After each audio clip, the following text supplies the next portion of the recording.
So this story takes place in Salem, Massachusetts. So the Salem Witch Trials were a series of hearings and prosecutions of people who are accused of witchcraft. This happened around February 1692 to May 1693. 200 people were accused, 13 were found guilty, and 19 of whom were executed. This all took place because two girls, Betty Paris, age 9, who is the daughter of Samuel Paris, who is a reverend at the Salem, Massachusetts area, and Abigail Williams, whom I believe is his niece, and she's 11 years old, started displaying weird symptoms, aka like fits, if you will, and I'm using air quotations. You can't see it, sorry. Apparently they started to hallucinate and would contort their bodies and would hide under furniture, have convulsions. So they called in a minister, John Hale, who is a minister from Beverly, and he described the fits, quote, beyond the power of epileptic fits or natural diseases. The fits would involve like crawling under furniture, and the girls would also complain about being pinched or pricked with pins. William Griggs is a doctor there, and he apparently could find no physical evidence of any ailments. Others soon displayed the same symptoms. A girl who was 12, Ann Putnam, and Elizabeth Hubbard. So they first accused this woman named Tituba, whom I don't know if she was Native American or from Barbados. There are many stories that involve both. So they accused her.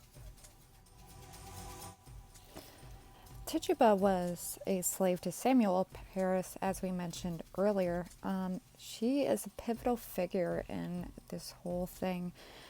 She was the first one to be accused, and it has been theorized that she told the girls, Abigail and Betty, tales of voodoo and witchcraft prior to the accusations. Because she was heavily interrogated, and it was kind of a damned if you do, damned if you don't situation, she made a false confession.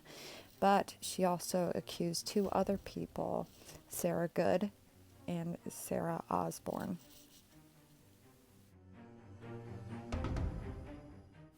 Now, Sarah Good, she was of low economic status, and as for who accused her, there are many different theories. Some say that it was Abigail and Betty who accused Sarah Good.